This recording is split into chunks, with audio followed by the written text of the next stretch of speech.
Fala pessoal, como vocês estão? Bem-vindos a mais um vídeo aqui no canal Jornada na História. Pessoal, hoje como vocês podem ver o cenário aqui do canal tá bem diferente e é bom que vocês já tenham uma ideia das modificações que são feitas aqui no canal. Maravilha? E galera, como vocês viram, o vídeo hoje começou já com a vinheta, sem aquela introdução prévia que eu faço nos vídeos. E vocês sabem que quando o canal inicia assim os vídeos, nós vamos estar fazendo uma análise de um livro.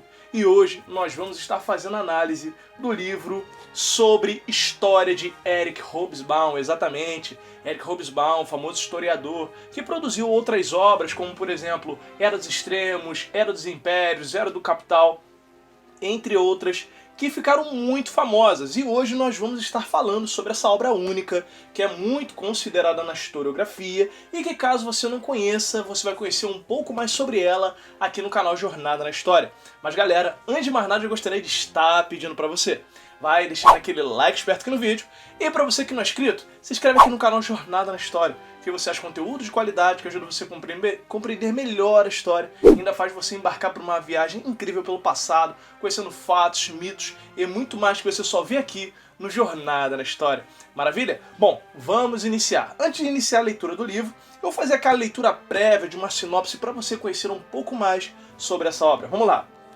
Nesta coleção de ensaios, muitos ainda inéditos, Eric Hobsbawm reflete sobre prática e teoria da disciplina, que fez sua justa fama como um dos maiores historiadores contemporâneos. Aos 80 anos, autor de livros nascidos clássicos como a trilogia do século XIX ou a recente obra-prima Era dos Extremos, o breve século XX, 1914 e 1921, e se você ainda não assistiu, nós temos vídeo da análise desse livro, vou deixar aqui no card para que você possa estar assistindo. Hobsbawm analisa o significado e os compromissos envolvidos na tarefa da escrita da história. Parte de um ponto de vista amplo que reflete a variedade de seus interesses, a abrangência de sua experiência, a força de suas convicções, com a costumeira clareza meridiana do estilo de erudição espantosa, mas sempre a propósito.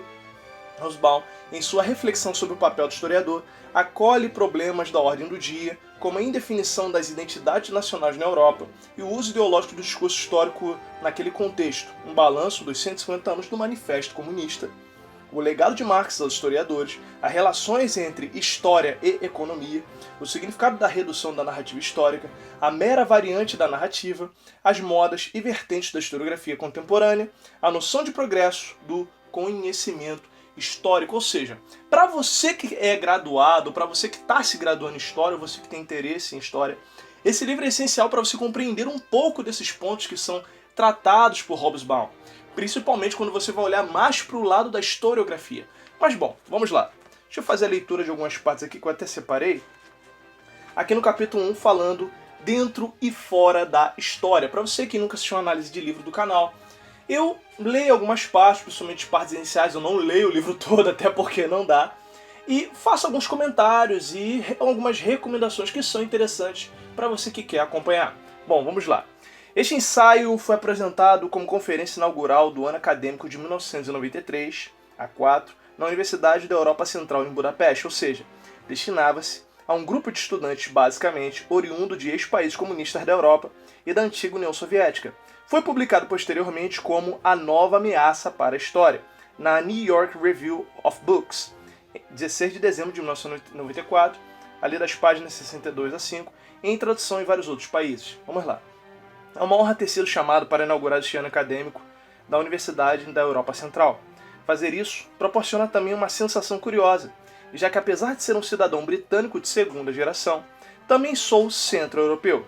De fato, como judeu, sou um dos membros típicos da diáspora centro-europeia. Meu avô chegou a Londres vindo de Varsóvia. Minha mãe era vienense, tal como minha esposa, embora ela hoje fale melhor o italiano que o alemão. A mãe de minha esposa ainda falava húngaro quando pequena.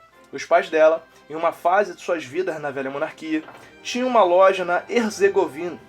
Minha esposa e eu fomos uma vez até Mostar para localizar a loja, nos tempos em que ainda havia paz naquela região infeliz dos Balcãs. Eu mesmo mantive alguns contatos com os historiadores húngaros nos tempos passados.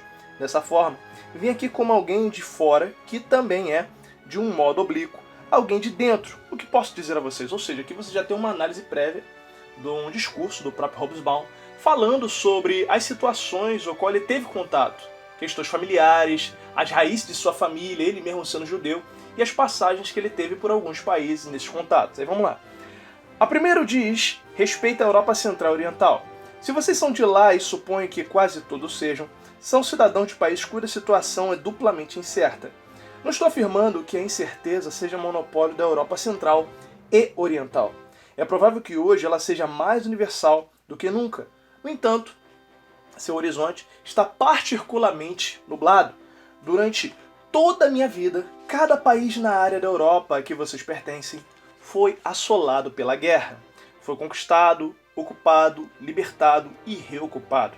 Cada estado nessa área possui uma forma diferente do que possuía quando nasci.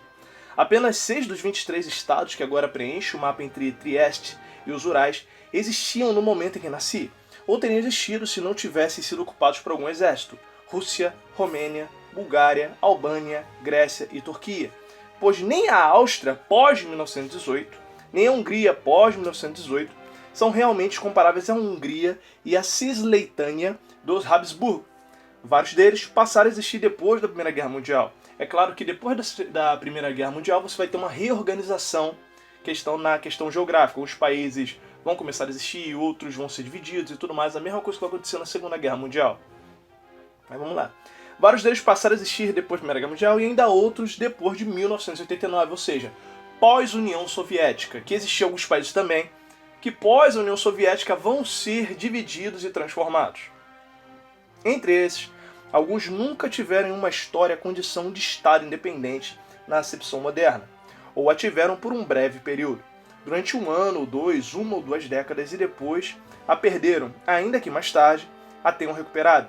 Os 3 pequenos estados do Báltico, a Bielorrússia, Ucrânia, Eslováquia, Moldávia, Eslovênia, Croácia e Macedônia, para não ir mais para o leste. Alguns nasceram e morreram no período de minha existência, como a Iugoslávia e a Tchecoslováquia.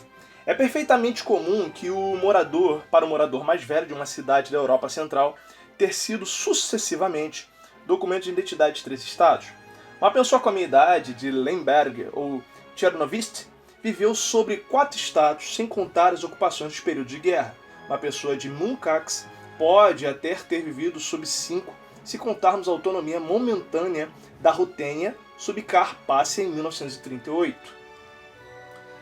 Em tempos mais civilizados, como em 1919, por exemplo, uma pessoa poderia ter tido a opção de escolher uma nova cidadania, mas a partir da Segunda Guerra Mundial, é mais provável que tenha sido obrigada a sair ou a ser integrada a um novo Estado. A que país pertence o europeu central ou oriental? Quem é ele ou ela? A pergunta para um grande número deles era e ainda é uma pergunta real. Em alguns países é uma questão de vida ou morte, afetando quase tudo e por vezes determinando seu estatuto legal e expectativas de vida. É um livro interessante a se ter. Principalmente pelo fato de que, como Hobsbawm ele já tinha chegado à casa dos 80 anos, ele acompanhou muita coisa. Principalmente os relatos que ele vai nos trazer sobre fim da Segunda Guerra Mundial, pontos que ocorreram e modificaram a Europa e, principalmente, a transição de alguns países, entre outros fatores que ele vai estar tratando sobre a história. Então, se você gosta de história, quer conhecer um pouco mais sobre a visão desse historiador europeu, sobre os pontos que modificaram os países e principalmente as questões históricas, recomendo que você tenha Sobre História, de Eric Hobsbawm. Pessoal, espero que vocês tenham gostado do vídeo. Foi um vídeo simples, básico, mas deu para compreender um pouco sobre essa questão e a recomendação desse livro sobre história. Recomendo para você que está estudando história, você que quer conhecer um pouco mais a história a fundo, adquira esse livro, vale muito a pena, ok? Ó, já deixou o like, já se inscreveu no canal? Pessoal, aqui você encontra conteúdo de qualidade, estamos indo rumo a 3 mil inscritos. Vai lá, se inscreve e indica o canal para outras pessoas que gostam de história ou que você quer que conheça a história de uma maneira mais prática e fácil. Show de bola? Outra coisa, pessoal, nos segue nas nossas redes sociais, lá você encontra conteúdo de qualidade que ajuda você a compreender melhor a história e ainda faz você embarcar para uma viagem incrível pelo passado, conhecendo fatos, mitos e muito mais. Lá você tem a análise dos livros, lá você acompanha o canal mais de perto, você tem as enquetes e lá você consegue conversar comigo. Quer tirar uma dúvida, quer trocar uma ideia, quer sugerir tema? Vai lá, nos segue no Instagram. Maravilha? Bom, meu povo, eu vou ficando por aqui. Você tem uma excelente semana, estude bastante e invista nos seus sonhos. Show? Até o próximo vídeo. Tchau, tchau.